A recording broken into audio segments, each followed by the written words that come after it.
রাত্রিবেলায় যখন ধ্রুব তারা দেখলেন, সবাই পূজা করে, এবার মনে মনে কথা কয়। কেমনে কথা কয়? এই যে শুরু করছিলাম একটু আগে, বললাম না যে মনে মনে কথা আছে না নাই? মনে মনে কথা কয়, কিরে এটা তো সুন্দর, এটাই মনে আমার খোদা। কিছুক্ষণ পর যখন দেখে তারা নাই, কয় না এটা খোদা না, এটা হুদা। এটা কি খোদাই? কি আমার ছেড়ে চলে গেলে চলবে? আমি অসুস্থ হইলে আমার দেখবে কে? অসুস্থ হইলে আমার সুস্থ করবে কে? বিপদে পড়লে আমাকে উদ্ধার করতে হবে কে? তার মানে আমার খোদা আমার ছেলে চলে যায় না, এই তারা আমার খোদা হতে পারে।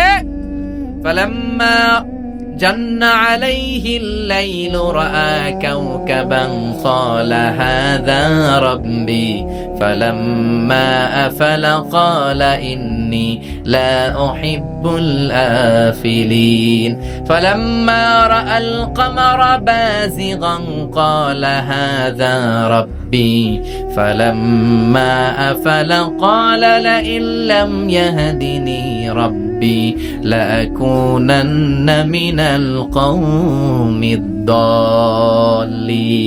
পড়েন আল্লাহু আকবার। এরপরের দিন যখন চাঁদ দেখলেন, পূর্ণিমার চাঁদ, দেখতে ওইটা তারার চেয়ে ছোট না বড়? কম সুন্দর না বেশি সুন্দর? পরের দিন চাঁদ দেখে তিনি দেখলেন সবাই চাঁদের পূজা করে। এবার আবার মনে মনে কথা, তাইলে ওইটা না এটাই মনে হয় খোদা। আল্লাহর কসম, এগুলো কোরআনে আছে। কিভাবে উনি মহাসত্যের সন্ধান পেয়েছেন সব আল্লাহ কোরআনে তুলে ধরেছে।